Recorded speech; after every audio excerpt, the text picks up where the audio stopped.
વિદ્યાર્થી મિત્રો, ધોરણ 9 એની અંદર પાઠ 4 ભારતની રાષ્ટ્રીય ચળવળો વિશે વાત કરીએ। હવે જુદી જુદી ચળવળો વિશે વાત કરવાની કે આપણા દેશમાં જે ક્રાંતિકારીઓ થઈ ગયા એ બધા ક્રાંતિકારીઓ કઈ કઈ ચળવળોમાં અને કેવી રીતે પોતે ભાગ આપેલો છે અથવા કઈ રીતે ભાગ ભજવેલો છે એ આ પાઠની અંદર આપણે ભણવાનું છે।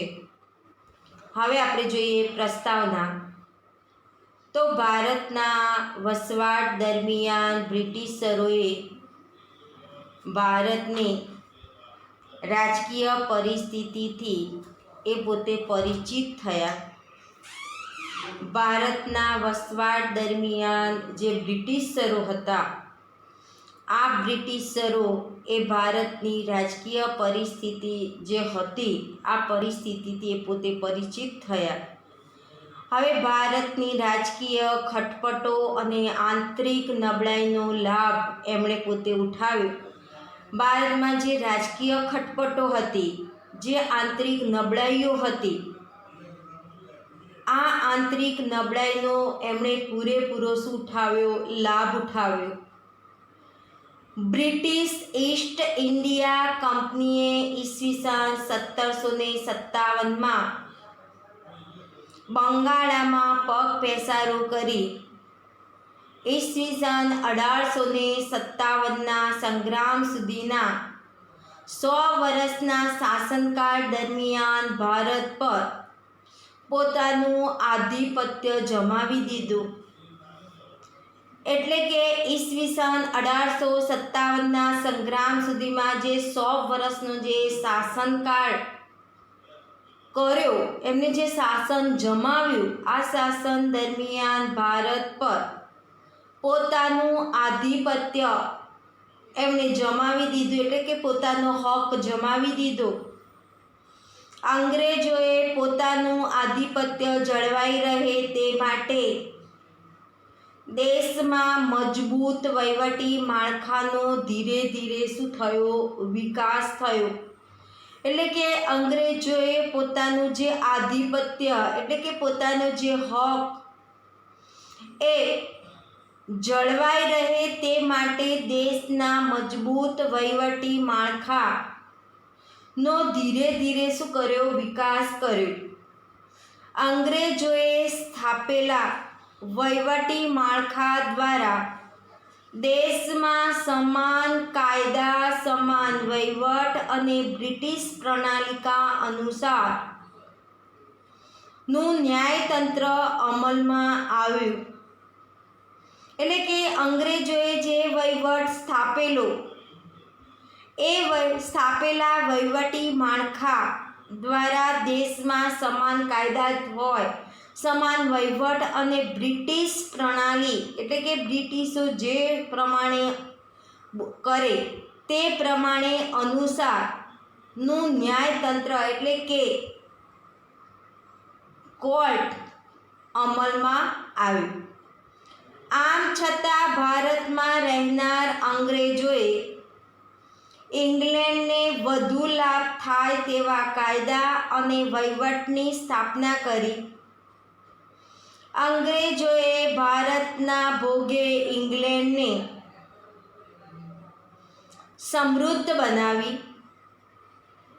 અંગ્રેજોએ ભારતના ભોગે ભારતને ધ્યાનમાં લઈ અને ઇંગ્લેન્ડને સમૃદ્ધ એટલે કે પૈસે ટકે સુખી બનાવી દીધું અને ભારતનું સૌથી વધુ આર્થિક એનું શું કરી દીધું? શોષણ કર્યું। હવે 1857નો સંગ્રામ, ભારતના 1857ના સંગ્રામ, સ્વાતંત્ર્ય સંગ્રામ થવા માટે રાજકીય જો અસંતોષ, આર્થિક શોષણ, સામાજિક અને ધાર્મિક પરિબળો, લશ્કરી પરિબળ તેમજ તાત્કાલિક પરિબળ જેમાં એનફિલ્ડ રાઇફલને લશ્કરમાં દાખલ કરવાની જે નીતિ એ જવાબદાર હતી। તમે ધોરણ 8ની અંદર તમે આ એનફિલ્ડ રાઇફલ વિશે ભણી ગયેલા છો। એ ધોરણ 8માં આવતું હતું. એનફિલ્ડ રાઇફલ જે ગાય અને ડુક્કરની ચરબીમાંથી બનાવેલું હતું તે. એટલે કે સંગ્રામનો એ વખતે તાત્કાલિક પરિબળ જેવા એનફિલ્ડ રાઇફલને લશ્કરમાં દાખલ કરવાની નીતિ જવાબદાર હતી. સંગ્રામનો પ્રથમ શહીદ કોણ હતો? તો મંગલ પાંડે. તમારી પરીક્ષામાં પ્રશ્ન પૂછાય છે કે ભારતનો પ્રથમ સંગ્રામ શહીદ કોણ હતો? તો મંગલ પાંડે. લીટી દોરી કાઢજો. આ સંગ્રામમાં નાના સાહેબ, તાત્યા ટોપે, રાજા કુંવરસિંહ, રાણી લક્ષ્મીબાઈ, બહાદુર શાહ જફર વગેરે સંગ્રામકારીઓ સામેલ થયા હતા. આ બધા જ સંગ્રામકારીઓ જ નાના સાહેબ, તાત્યા ટોપે, રાજા કુંવરસિંહ, રાણી લક્ષ્મીબાઈ, બહાદુર શાહ જફર, આ બધા સંગ્રામકારીઓ કે ક્યાંક ના ક્યાંક એમને કોઈના કોઈ ચળવળની અંદર ભાગ લીધેલો હતો. 1857ના સંગ્રામના ઘણા પરિણામો અને અસરો ઊભી થઈ, જેમાં ભારતમાં કંપની શાસનનો અંત અને બ્રિટિશ તાજના શાસનની શરૂઆત થઈ. અને એ વખતે ત્યાં રાણી વિક્ટોરિયાએ ઢંઢેરો પીટાવીને વહીવટી, લશ્કરી, સામાજિક, ધાર્મિક નીતિમાં બદલાવ વગેરેનો સમાવેશ કરી 1857નો સંગ્રામ નિષ્ફળ જવા માટે નિર્ધારિત સમય કરતાં વહેલી શરૂઆત, કેન્દ્રીય નેતાગીરીની ઉણપ, અપૂરતા અને પછાત શસ્ત્રો, સંગ્રામકારીઓમાં રાષ્ટ્રીય ભાવના, પોતાના અંગત સ્વાર્થને પ્રાધાન્ય, યોગ્ય અને સંગઠિત નેતૃત્વનો અભાવ જેવા કારણો જવાબદાર બને, જેનો ધોરણ 8ની અંદર તમે વિસ્તૃત માહિતી ભણી શક્યા છો, ડિટેલ્સમાં ભણી ગયેલા છો. હવે આવે છે બહિષ્કાર અને સ્વદેશી ચળવળ. ભારતની રાષ્ટ્રીય ચળવળોમાં એ એક મહત્વનો બનાવ હતો. બંગભંગના આંદોલન એટલે કે 1905માં. આ 1905ની સાથે સાથે બહિષ્કાર અને સ્વદેશી ચળવળો અંગ્રેજોની કૂટનીતિના પરિણામરૂપ ભાગલા પાડો અને રાજ કરોની નીતિને લીધે બહિષ્કાર અને સ્વદેશી ચળવળને વેગ મળ્યો. અંગ્રેજોની કૂટનીતિના પરિણામરૂપ ભારતમાં અંગ્રેજોએ ભાગલા પાડો અને રાજ કરોની નીતિ અપનાવી અને બહિષ્કાર અને સ્વદેશી ચળવળને વેગ આપ્યો. તમારી પરીક્ષામાં પ્રશ્ન પૂછાય કે અંગ્રેજોની કૂટનીતિને પરિણામ રૂપ કઈ નીતિ અપનાવી હતી? તો ભાગલા પાડો અને રાજ કરો. હવે બ્રિટિશ શાસન સમયે બંગાળ એ સૌથી મોટો પ્રાંત હતો. અંગ્રેજોના શાસન વખતે જો સૌથી મોટો પ્રાંત હોય, સૌથી મોટો દેશ હોય તો તે હતો બંગાળ. આજના બંગાળ, બિહાર અને ઓરિસ્સાનો સમાવેશ કરવામાં આવેલો છે. હવે ભારતના બીજા પ્રદેશો કરતાં બંગાળ રાષ્ટ્રીય ચેતનાનું કેન્દ્રીય બિંદુ હતું. બીજા પ્રદેશો કરતાં બંગાળ ભારતના રાષ્ટ્રીય ચેતનાનું કેન્દ્રીય બિંદુ હતું. રાષ્ટ્રીય ચળવળનો વેગ અને વિચાર બંગાળમાંથી મળતો. વળી 1857ના સંગ્રામમાં હિન્દુ અને મુસ્લિમ એક સાથે અંગ્રેજો સામે લડ્યા. ક્યારે? 1857ના સંગ્રામમાં હિન્દુ અને મુસ્લિમ એક સાથે અંગ્રેજો સાથે શું કર્યા? લડ્યા. તેથી ભાગલા પાડો અને રાજ કરોની આ અંગ્રેજોની કૂટનીતિ દ્વારા કોમવાદને ઉત્તેજન આપવા માટે ભાગલા પાડવામાં આવ્યા. હવે વાઇસરોય કર્ઝન દ્વારા વિશાળ બંગાળ પ્રાંતના વહીવટી કાર્યક્ષમતા લાવવાના બહાના હેઠળ પૂર્વ બંગાળ અને પશ્ચિમ બંગાળ એમ બે ભાગ પડ્યા. તમારા પરીક્ષામાં પ્રશ્ન પૂછાય કે બંગાળના ભાગલા કોણે પાડ્યા? તો વાઇસરોય કર્ઝન. ક્યારે પાડવામાં આવ્યા? તો 1905માં. આ પ્રશ્ન વારે ઘડીએ પૂછાય છે, ધ્યાન રાખજો. અને એના કારણે બંગાળના બે ભાગ પડ્યા, પૂર્વ બંગાળ અને પશ્ચિમ બંગાળ. હવે બંગાળના ભાગલાના ઉગ્ર વિરોધ શરૂ થયો. બંગાળના ભાગલાનો ઉગ્ર વિરોધ શરૂ થયો 16 ઓક્ટોબર 1905ના રોજ બંગાળ પ્રાંતના ભાગલાનો અમલ કરાયો. એટલે કે બંગાળના ભાગલાનો ઉગ્ર લોકોએ શું કર્યો? વિરોધ. અને વિરોધ થયો એમાં 16 ઓક્ટોબર 1905ના રોજ બંગાળ પ્રાંતના ભાગલાનો અમલ કરાયો. હવે તે દિવસ સમગ્ર બંગાળ પ્રાંતમાં રાષ્ટ્રીય શોક દિન તરીકે મનાવાયો. જે દિવસે બંગાળના ભાગલા પડ્યા એ દિવસને રાષ્ટ્રીય શોક દિન તરીકે એને મનાવવામાં આવ્યો. આ પ્રશ્ન પણ પૂછાય છે કે બંગાળના ભાગલા પાડવામાં એ દિવસને કયા દિવસ તરીકે મનાવવામાં આવ્યો? તો રાષ્ટ્રીય શોક દિન. આ પ્રશ્ન પણ યાદ રાખજો, લીટી દોરી કાઢજો. તે દિવસે તમામ વિદેશી માલના બહિષ્કારનું આંદોલન અને સ્વદેશી માલના ઉપયોગને ઉત્તેજન આપવાનું એલાન પણ કરાયું. તે દિવસે તમામ વિદેશી માલનો બહિષ્કાર કરવાનું આંદોલન કર્યું કે વિદેશી વસ્તુઓનો બહિષ્કાર કરવાનો, વાપરવાનો નહીં, એના માટે આંદોલન.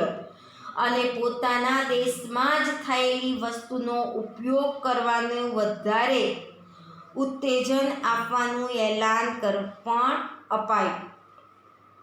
બંગાળી પ્રજા જ માત્ર નહીં પરંતુ ભારતના અન્ય લોકો પણ માનવા લાગ્યા કે હિન્દમાં રાષ્ટ્રવાદનો જુવાળ જે જોરશોરથી શરૂ થયો છે તેને રોકવા આ વિભાજન કરાયું છે. તે દિવસે સમગ્ર બંગાળમાં હિન્દુઓ મુસ્લિમોએ એકબીજાને હાથે રાખડી બાંધી સંગઠન શક્તિના દર્શન કરાવ્યા. આ આંદોલનના મહત્વના 3 લક્ષણો છે. એક તો સ્વદેશી અપનાવવું, 2 વિદેશી માલનો બહિષ્કાર કરવો, 3 રાષ્ટ્રીય શિક્ષણ અપનાવવું. એટલે પહેલું 3 લક્ષણો છે આંદોલનના કે એક તો પોતાના દેશમાં થયેલી વસ્તુઓ જ વાપરવી, બીજું વિદેશી માલનો બહિષ્કાર કરવો, ત્રીજું રાષ્ટ્રીય શિક્ષણ અપનાવવું, પોતાના દેશનું શિક્ષણ અપનાવવું. આ 3 લક્ષણો હતા. હવે સ્વદેશી આંદોલનથી ભારતને ખૂબ લાભ થયો. જ્યારે વિદેશી માલના બહિષ્કારને પરિણામે ઇંગ્લેન્ડના વેપારને મોટો ફટકો પડ્યો. સ્વદેશી આંદોલનથી ભારતને ખૂબ લાભ થયો. સ્વદેશી આંદોલનથી ભારતને શું થયું? ખૂબ લાભ થયો. પોતાના દેશની વસ્તુઓ જ પોતાના દેશમાં ઉપયોગ થવાથી એમને લાભ થયો. જ્યારે વિદેશી માલનો બહિષ્કાર થવાથી નુકસાન કોને થયું? ઇંગ્લેન્ડના વેપારીઓને થયું. માન્ચેસ્ટરથી આવતું કાપડ શું થઈ ગયું? બંધ થઈ ગયું. ઇંગ્લેન્ડથી આયાત થતા ખાંડ, બૂટ, સિગારેટ, તમાકુ વગેરેની આયાત પણ ઘટી. જે ઇંગ્લેન્ડથી જે વસ્તુઓને આપણે લાવવામાં આવતી હતી, આયાત કરવામાં આવતી હતી, જેવી કે ખાંડ, બૂટ, સિગારેટ, તમાકુ, આ બધી જે વસ્તુઓ આયાતો કરતા હતા એ પણ ઘટી ગઈ અને ભારતમાં બનેલા કાપડનું વેચાણ વધ્યું. સ્વદેશી માલ બનાવવાના કારખાના શરૂ થયા. એટલે કે આપણા જ દેશની અંદર આપણા જ દેશનું કાપડ બનાવવા માટેના કારખાનાઓ શરૂ થયા. બંગાળ ઉપરાંત હિંદના અન્ય જે પ્રદેશો છે એ પ્રદેશો પંજાબ, ઉત્તર પ્રદેશ, મધ્યપ્રદેશ, મુંબઈ, મદ્રાસ વગેરે પ્રાંતોમાં પણ લડતના પ્રત્યાઘાતો પડ્યા. ગુજરાતમાં પણ સ્વદેશીની લડતનો પડઘો પડ્યો. આનો પડઘો બ્રિટિશ પાર્લામેન્ટમાં જબરદસ્ત પડ્યો અને પાર્લામેન્ટે પુનઃવિચારણા કરીને માત્ર 6 વર્ષ બાદ એટલે કે ઈસવીસન 1911માં 5મા ભાગલા પડ્યા અને 1911માં બંગાળના ભાગલા શું કરવામાં આવ્યા? રદ કરવા પડ્યા. હિંદવાસીઓનો આ એક યાદગાર વિજય હતો. સંગઠન શક્તિનો વિજય હતો. અંગ્રેજ શાસન વિરુદ્ધ જાગૃત થયેલી નવી ચેતનાનો આ નોંધપાત્ર વિજય હતો. હિંદવાસીઓનો આ એક યાદગાર વિજય બન્યો. સંગઠન એટલે કે બધા એક હતા, ભારતના હિન્દુ અને મુસ્લિમ, તો એના કારણે આ સંગઠન શક્તિનો વિજય થયો. અંગ્રેજ શાસન વિરુદ્ધ જાગૃત થયેલી નવી ચેતનાનો આ એક નોંધપાત્ર વિજય હતો. હવે આવે છે મુસ્લિમ લીગ 1906. અંગ્રેજો ભાગલા પાડો અને રાજ કરોની નીતિ અપનાવી હિન્દુ અને મુસ્લિમ વચ્ચે વૈમનસ્ય ઊભું કરવા માગતા હતા. બંને વચ્ચે વેર બાંધવા માંગતા હતા. કોણ? અંગ્રેજો. શેનાથી? ભાગલા પાડો અને રાજ કરો. ભાગલા પાડી અને રાજ કરી અને હિન્દુ અને મુસ્લિમોની જે એકતા હતી એ એકતા શું કરવા માંગતા હતા? તોડવા માંગતા હતા. તે સમયના વાઇસરોય લોર્ડ મિન્ટો અને હિન્દી વઝીર મોલ્લે સાથે મળીને હિંદના રાષ્ટ્રવાદને કચડી નાખવા યોજના કરી. રાષ્ટ્રીય લડતની તાકાત વધી ગઈ ત્યારે અંગ્રેજોએ ઉપલા વર્ગના મુસ્લિમોની તરફદારી કરવાની શરૂઆત કરી. હવે રાષ્ટ્રીય લડતની તાકાત વધી ગઈ. હિન્દુ અને મુસ્લિમ એક થઈ ગયા એટલે તાકાત વધી ગઈ ને આ તાકાતને તોડવા માટે અંગ્રેજોએ મુસ્લિમોની તરફદારી એટલે કે એમના વખાણ કરવાની શરૂઆત કરી. અલગ મતાધિકાર અને અલગ મતદાર મંડળોની માંગણી કરવા, એક મુસ્લિમ સંગઠનની રચના કરવા, મુસ્લિમોના એક જૂથને સમજાવવામાં અંગ્રેજો સફળ થયા. પરિણામે મુસ્લિમ લીગની સ્થાપના થઈ. અંગ્રેજો જે ચાહતા હતા મુસ્લિમોને અલગ કરવા માટે, એમાં એ પોતે સફળ પણ બની ગયા અને એના કારણે મુસ્લિમ લીગની સ્થાપના થઈ. ત્યારે ઈસવીસન 1906માં આ જે સંસ્થાની સ્થાપનામાં મુસ્લિમોના ધાર્મિક વડા આગા ખાન, ઢાકાના નવાબ સલીમ ઉલ્લાહ ખાન, વાઇસરોય મિન્ટો અને તેના ખાનગી મંત્રી ડનલોપ સ્મિથે મહત્વની ભૂમિકા ભજવી હતી. મુસ્લિમો કોંગ્રેસના વાર્ષિક અધિવેશનમાં હાજર ન રહે તે માટે કોંગ્રેસના અધિવેશનમાં દિવસે જ મુસ્લિમ લીગનું વાર્ષિક અધિવેશન ગોઠવવામાં આવ્યું. એટલે કે મુસ્લિમો કોંગ્રેસના વાર્ષિક અધિવેશનમાં હાજર ન રહે તે માટે અંગ્રેજોએ શું કર્યું કે મુસ્લિમો કોંગ્રેસના વાર્ષિક અધિવેશનમાં હાજર ન રહે માટે કોંગ્રેસના અધિવેશનના દિવસે જ મુસ્લિમ લીગનું વાર્ષિક અધિવેશન ગોઠવવામાં આવ્યું. આમ અલગ પ્રતિનિધિત્વની માગણી મુસ્લિમોની નહીં પરંતુ અંગ્રેજોની નીતિની જ નિપજ હતી. મિન્ટોએ જ મુસ્લિમોને સહયોગી બનાવવાની નીતિની શરૂઆત કરી અને મિન્ટોને કેટલાક લેખકો મુસ્લિમ કોમવાદના પિતા કહે છે. પ્રશ્ન પૂછાય છે કે કોને અથવા કયા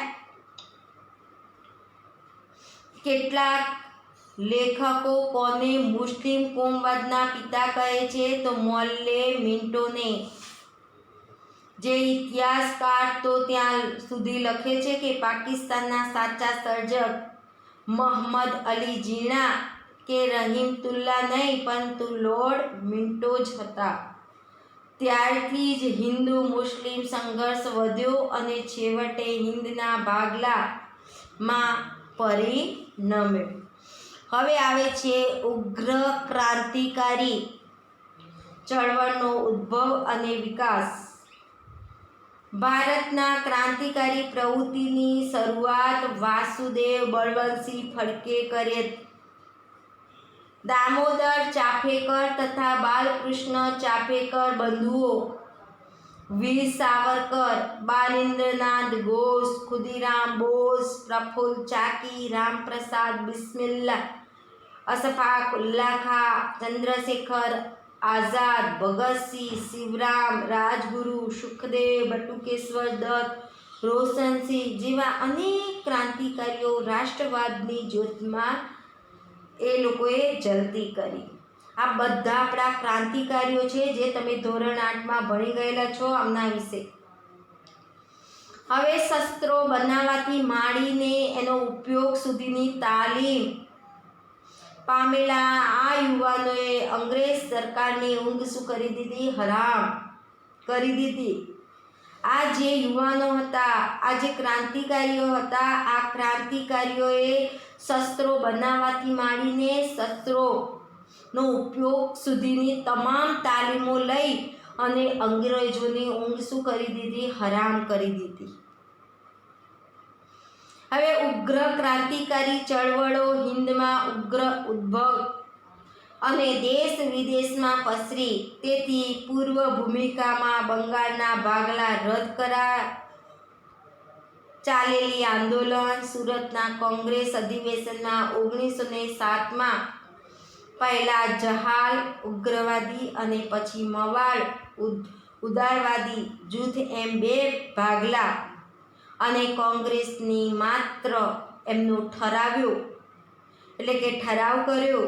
વિનંતીઓ અને આજીજી કરવાની પદ્ધતિ પ્રબળ વિરોધ જેવા સંજોગો પડેલા છે. એમાં લાલ, બાલ અને પાલ એટલે કે લાલા લજપતરાય, બાલ ગંગાધર તિલક અને બિપિનચંદ્ર પાલ, આ ત્રણની જે ત્રિપુટી છે, આ ત્રિપુટી એ જહાલવાદી નીતિ અપનાવી હતી.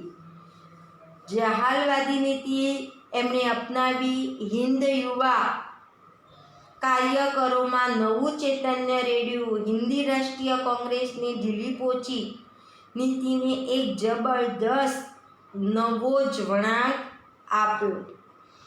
હવે આવે છે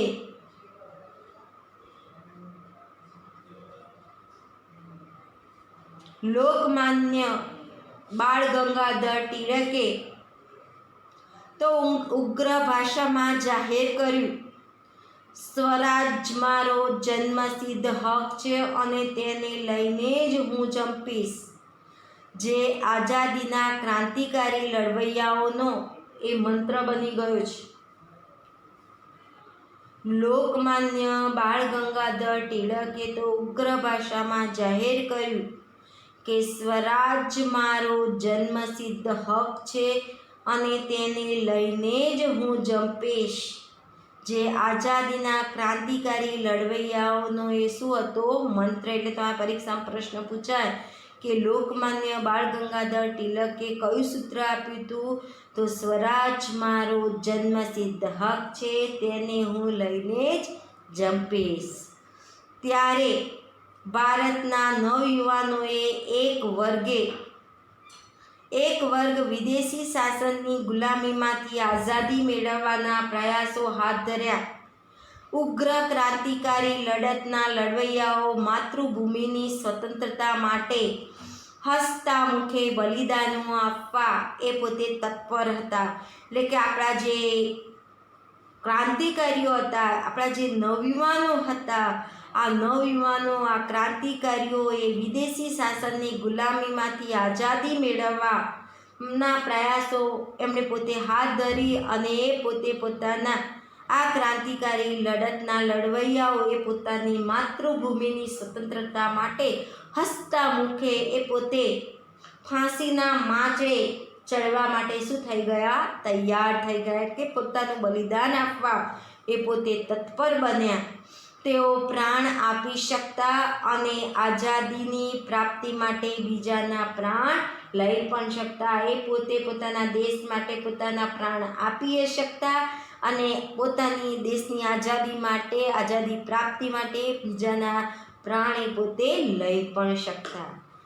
ત્યાર પછી ભારતના મહારાષ્ટ્ર, બંગાળ, પંજાબ, બિહાર, ઓરિસ્સા, ગુજરાત, રાજસ્થાન, મદ્રાસ આ બધા જે પ્રાંત છે અથવા ઉત્તર પ્રદેશ અને મધ્ય ભારતના ક્રાંતિકારી પ્રવૃત્તિઓ આ બધા પ્રાંતોની અંદર શરૂ થઈ ગઈ.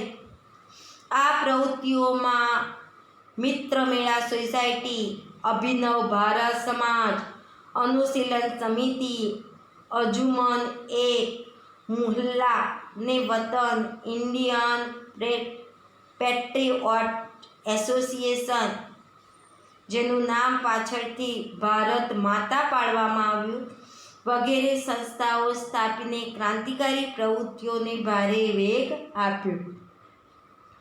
ત્યાર પછી પ્રથમ તબક્કામાં સંધ્યા, યુગાંતર, નવશક્તિ અને વંદે માતરમ, કેસરી, મરાઠા જેવા વર્તમાનપત્રો અને સામાયિકો એ સતત બળ પૂરું પાડ્યું. અલીપુર હત્યાકાંડમાં 34 જેટલા ક્રાંતિકારીઓ પર કેસ ચલાવાયો. હાવડા હત્યાકાંડ તથા ઢાકા હત્યાકાંડના અનેક ક્રાંતિકારીઓની ધરપકડ કરાયેલી. દિલ્હીમાં વાઇસરોય હાર્ડિંજ પર બોમ્બ ફેંકી હત્યા કરવાનો પ્રયાસ પણ કરવામાં આવ્યો. 23 નવેમ્બર 1909ના રોજ અમદાવાદના રાયપુર દરવાજા બહાર વાઇસરોય મિન્ટો ઉપર નંખાયેલા બોમ્બ વગેરે બનાવોના દ્રષ્ટાંતો રૂપે આપવામાં આવેલ છે, જે ધોરણ 8ની અંદર તમે ભણી ગયેલા છો. હવે બીજા તબક્કામાં 1920-42 જેમાં કાકોરી લૂંટ કેસ, લાહોર હત્યાકાંડ અને કેન્દ્રીય ધારાસભા જે દિલ્હીમાં છે આ બોમ્બ નાખવાના બનાવો બનેલા. આ સઘળી પ્રવૃત્તિઓ સહભાગી બનનાર ક્રાંતિકારીઓ વિશે ધોરણ 8ની અંદર તમે ઊંડાણપૂર્વક ભણેલા છો. હવે આવે છે ગુજરાતમાં ઉગ્ર ક્રાંતિકારી ચળવળ. ગુજરાતમાં સશક્ત ક્રાંતિની ભૂમિકા તૈયાર કરનાર સર્વપ્રથમ નેતા અરવિંદ ઘોષ હતા. ગુજરાતમાં સશસ્ત્ર ક્રાંતિની ભૂમિકા તૈયાર કરનાર સર્વપ્રથમ નેતા કોણ હતા? અરવિંદ ઘોષ હતા. પરંતુ તેઓ પડદા પાછળ હતા.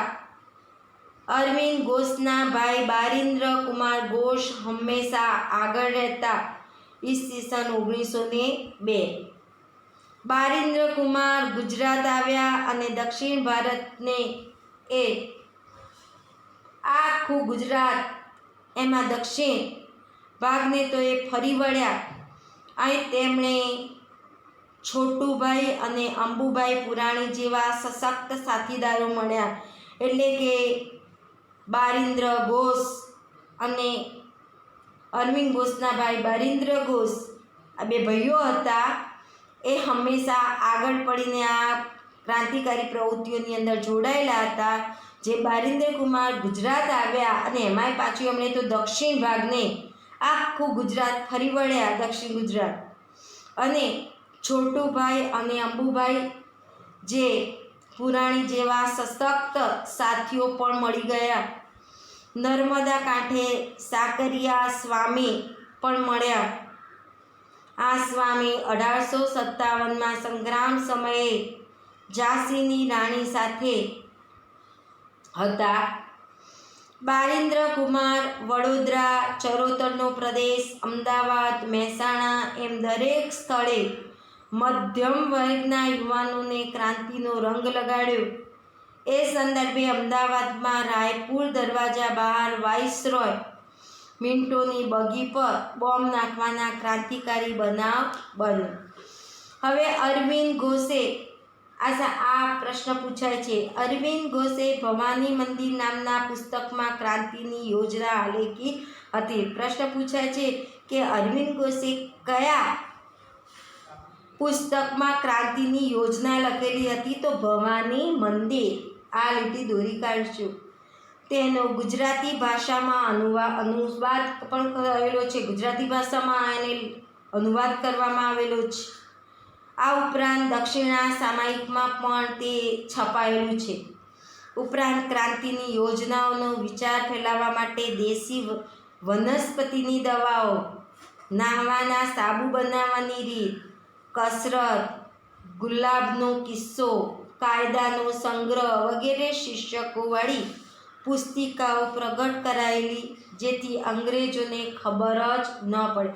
આગળ ચોપડીના પહેલા પત્તા ઉપર અનુક્રમણિકામાં શું લખેલું હતું? દેશી વનસ્પતિની દવાઓ, નાહવાના સાબુ બનાવવાની રીત, કસરત, ગુલાબનો કિસ્સો, કાયદાનો સંગ્રહ આવા શીર્ષકોવાળી પુસ્તિકા આગળના પહેલા અનુક્રમણિકામાં છાપેલી હતી. પણ જ્યારે અંગ્રેજોને ખબર જ ન હતી કે અંદર તો જે અંદરના બધા પાના છે આ પુસ્તકોમાં તો બોમ્બ બનાવવાની રીતો પણ હતી.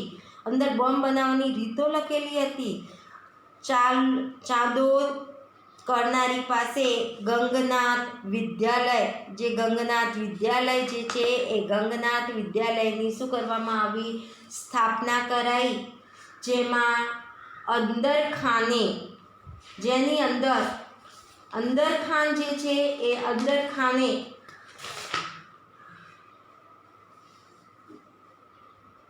ક્રાંતિકારી પ્રવૃત્તિઓ ચાલતી હતી.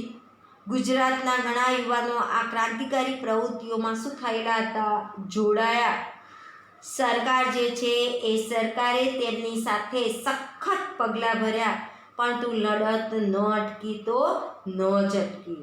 છેવટે સરકારને પણ લાગ્યું કે માત્ર દમનચક્રની શાસન નહીં ચાલે. એટલે કે સરકારને પણ ખબર પડી ગઈ કે માત્ર દમનચક્રથી જ આપણું શાસન ચાલશે નહીં. હવે આવે છે વિદેશોમાં ક્રાંતિકારીની ચળવળ. ભારતને અંગ્રેજોના શાસનમાંથી મુક્તિ અપાવવા માટે વિદેશોમાં પણ ક્રાંતિકારી ચળવળની શરૂઆત થઈ. હવે ભારતને અંગ્રેજોના શાસનમાંથી મુક્તિ અપાવવા માટે વિદેશોમાં પણ ક્રાંતિકારી ચળવળની શરૂઆત થઈ હતી. ભારતમાં ઉદ્ભવેલી ઉગ્ર ક્રાંતિકારી પ્રવૃત્તિઓ ભારતની બહાર છેક England, Canada, America, Germany, France, Myanmar, Malaya, Singapore, Afghanistan, Russia વગેરે દેશોમાં એનો પ્રચાર પામી. હવે આવે છે વિદેશોમાં ક્રાંતિકારી પ્રવૃત્તિઓમાં સક્રિય ક્રાંતિકારીઓ. શ્યામજી કૃષ્ણ વર્મા, મદનલાલ ઢીંગરા, વીર સાવરકર, લાલા હરદયાળ, ઉધમસિંહ રાજા મહેન્દ્ર પ્રતાપ, મેડમ ભીખાજી કામા, સરદારસિંહ રાણા, મૌલાના બશીર, ચંપક રમણ પિલ્લાઈ, ડૉક્ટર મથુરસિંહ ખુદાબક્ષ જેવા ક્રાંતિકારીઓ પણ આ ક્રાંતિકારી પ્રવૃત્તિની અંદર શું થયેલા હતા? સંકળાયેલા હતા. હવે ત્યાર પછી એમને મોટા ભાગે આ બધા જ જે ક્રાંતિકારીઓ છે એ ક્રાંતિકારીઓ ક્યાંક એમણે પોતાની પ્રવૃત્તિઓની અંદર એ પોતે જોડાયેલા હતા.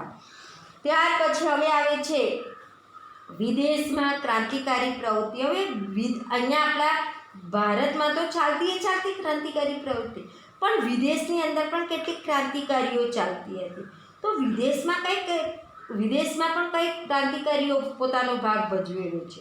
તો વિદેશમાં થતી ક્રાંતિકારી પ્રવૃત્તિઓ દ્વારા ભારતની ક્રાંતિકારી પ્રવૃત્તિને વેગ મળ્યો. વિદેશમાં થતી જે ક્રાંતિકારી પ્રવૃત્તિઓ હતી એ પ્રવૃત્તિઓ દ્વારા જ ભારતની ક્રાંતિકારી પ્રવૃત્તિઓને શું મળતો હતો? સહારો મળતો, વેગ મળતો. ઇંગ્લેન્ડથી છુપી રીતે રસોઈયાના બિસ્તરામાં પિસ્તોલો એટલે કે શસ્ત્રો ક્યાં આવતા હતા? ભારત આવતા હતા. એટલે કે ઇંગ્લેન્ડથી છુપી રીતે રસોઈયાનો જે બિસ્તરો હોય આ બિસ્તરાની અંદર પિસ્તોલો ક્યાં આવતી હતી? ભારત આવતી હતી. ક્રાંતિકારીઓની ટીકા કરનાર અંગ્રેજ વિલિયમ વાયલીની મદનલાલ ઢીંગરાએ શું કરી હતી? હત્યા. પરીક્ષામાં પ્રશ્ન પૂછાય છે કે મદનલાલ ઢીંગરાએ કયા અંગ્રેજ અધિકારીની હત્યા કરી હતી? તો મદનલાલ ઢીંગરાએ અંગ્રેજ અધિકારી વિલિયમ વાયલીની હત્યા કરી હતી. આ પ્રશ્ન વારે ઘડીએ પૂછે અથવા એમ પણ પૂછાય છે કે અંગ્રેજ વિલિયમ વાયલીની હત્યા કોણે કરી હતી? તો મદનલાલ ઢીંગરાએ કરી. 1907માં અમેરિકાના કેલિફોર્નિયામાં ઇન્ડિયન ઇન્ડિપેન્ડન્ટ લીગની સંસ્થા સ્થપાઈ, જેનું પાછળથી લાલા હરદયાત એનું નામ ગદર પાર્ટી નામ આપ્યું. પહેલાં કેલિફોર્નિયાની અંદર અમેરિકામાં ઇન્ડિયન ઇન્ડિપેન્ડન્ટ લીગની સંસ્થા સ્થપાઈ, જેનું પાછળથી લાલા હરદયાત ગદર પાર્ટી નામ આપ્યું. 4 ભાષાઓમાં ગદર સાપ્તાહિક શરૂ કરાયું. આ પ્રવૃત્તિમાં તારકનાથ દાસ અને કરતારસિંહ આ બંને પણ જોડાયા. ત્યાર પછી મોટા ભાગે આ જે 4 ભાષાઓમાં ગદર સાપ્તાહિક શરૂ કરાયું આ પ્રવૃત્તિમાં તારકનાથ અને કરતારસિંહ પણ જોડાયા. અને જર્મનીમાં ચંપક રમણ પિલ્લાઈ એ હિન્દુ રાષ્ટ્રીય સ્વયંસેવક દળની રચના એમણે કરી. ઈરાકમાં વડુ મથક જે છે એ વડુ મથક બનાવી ત્યાંથી ભારત ઉપર આક્રમણ કરવાની યોજના ઘડવામાં આવી. 1907માં જર્મનીમાં સ્ટુઅર્ટ્સ ગાર્ડ શહેરમાં યોજાયેલી આંતરરાષ્ટ્રીય સમાજવાદી પરિષદમાં સૌપ્રથમવાર મેડમ કામાએ તૈયાર કરેલો રાષ્ટ્રધ્વજ ફરકાવ્યો. અફઘાનિસ્તાનમાં તો રાજા મહેન્દ્ર પ્રતાપના રાષ્ટ્રીય પ્રમુખ પદે કામચલાઉ સ્વતંત્ર સરકારની રચના કરાઈ, જેમાં બરકતુલ્લા, આબિદુલ્લા, મૌલાના બશીર, શમશેરસિંહ, ડૉક્ટર મથુરસિંહ વગેરે હતા. આ સરકારે રશિયા, ઈરાન, તુર્કી વગેરેમાંથી મદદ મેળવવા પ્રયાસ કર્યો. તુર્કીના વડા અનવર પાશા અને ગવર્નરને પણ મળેલા. રેશમી રૂમાલ ઉપર લખેલું ગાલિબાનામા ષડયંત્ર તમામ મુસ્લિમોએ એકત્રિત અને સંગઠિત થઈ ખ્રિસ્તીઓની સાથે જંગ માંડ્યો. એ પકડાઈ ગયું. રાજા મહેન્દ્ર પ્રતાપે પોતાની સહીવાળી સોનાની પટ્ટી રશિયાના ઝાડને મોકલાવી, જેમાં ઝાડને ઇંગ્લેન્ડ સાથેના સંબંધો તોડી નાખ્યા. રશિયાના ક્રાંતિવીર ટોટસ્કીએ તો ભારતના ક્રાંતિકારીઓને બધી જ મદદ કરવા વચન આપેલું. બર્મામાં સોહનલાલ પાઠકે અને સિંગાપુરમાં પરમાનંદે ક્રાંતિકારી પ્રવૃત્તિઓ કરી. ઉપરાંત કામાગાટા મારુ અને તોસા મારુ સ્ટીમરોની ઘટનાએ ક્રાંતિકારીઓને વિદેશોમાં અંગ્રેજો વિરુદ્ધ લાગણી જાગૃત કરવામાં પ્રેરક બળ પૂરું પાડ્યું. ભારતની રાષ્ટ્રીય અને ઉગ્ર ક્રાંતિકારી ચળવળના ઇતિહાસમાં દેશદાસથી ભરેલા 18 થી 24 વર્ષની વય ધરાવતા જે યુવાનો હતા એ યુવાનો આની અંદર જોડાયા. ત્યાર પછી ભારતની રાષ્ટ્રીય અને ઉગ્ર ક્રાંતિકારી ચળવળના ઇતિહાસમાં દેશદાસથી ભરેલા 18 થી 24 વર્ષની વય ધરાવતા યુવાનો જ આની અંદર હતા અને પોતે યુવાનો મોતને શેમાં લઈને ફરતા? મુઠ્ઠીમાં લઈને. ગમે તેવા સાહસ અને રોમાંચક કાર્યો તેઓ પાર પાડતા અને પકડાઈ જાય તો હસતા મુખે ફાંસીના માંચડે ચડી જતા અને હસતા મુખે ફાંસીના માંચડે ચડી અને બોલતા ઇન્કલાબ જિંદાબાદ વંદે માતરમ. આ ગગનભેદી નારા સાથે એ પોતે ફાંસીના માંચડે શું કરતા? ચડી જતા. અને એ રીતે મા ભૂમની આઝાદીના ઉમદા ધ્યેયની માટે વીર ગતિ પામતા. તેમણે જે ઊંચી દેશભક્તિ, ત્યાગ અને બલિદાન આપ્યા છે તે યુવા પેઢીની સદીઓ સુધી પ્રેરણા એ આપ્યા કરશે. તો આમ આ વિદેશમાં પણ ક્રાંતિકારીઓએ રહી અને કેટલીક પ્રવૃત્તિઓ એમણે પણ કરેલી છે. તો આ ભાગ 1ની અંદર આપણે આટલું વિદેશમાં ક્રાંતિકારી પ્રવૃત્તિઓ વિશે વાત કરીએ અને મેં તમને જે લીટીઓ દોરાવડાવી, જે પ્રશ્નો કીધા એ પ્રશ્નો તમારે એના ઉપર ધ્યાન આપતું રહેવાનું. હજી તમે લેસન ખાસ 9માના વિદ્યાર્થીઓ એમાં અ, બ, ક અને 9E અને 9F હજી કોઈ લેસન મોકલતા નથી. એટલે ખાસ તમે જેમ પાઠ પૂરા થાય એમ લેસન તમે વોટ્સએપ ઉપર મોકલતા રહો તો વધારે સારું રહેશે. તમારું લેસનની નોંધ થાય જ છે એટલે લેસન તો તમારે અમને બતાવવું જ પડશે. આજે નહીં તો સ્કૂલો ખુલશે ત્યારે પણ તમારે એકી સાથે બધું લેસન કરવું પડશે. એની કરતાં અત્યારે જેમ પાઠ પૂરા થતા જાય તેમ તમે લેસન જો બતાવતા રહેશો તો વધારે સારું રહેશે. તમારા માટે સારું રહેશે અને અમારા માટે પણ સારું રહેશે. એટલે પાઠ પૂરો થાય એટલે સ્વાધ્યાય તમારે લખીને વોટ્સએપ ઉપર મોકલી દેવાનો.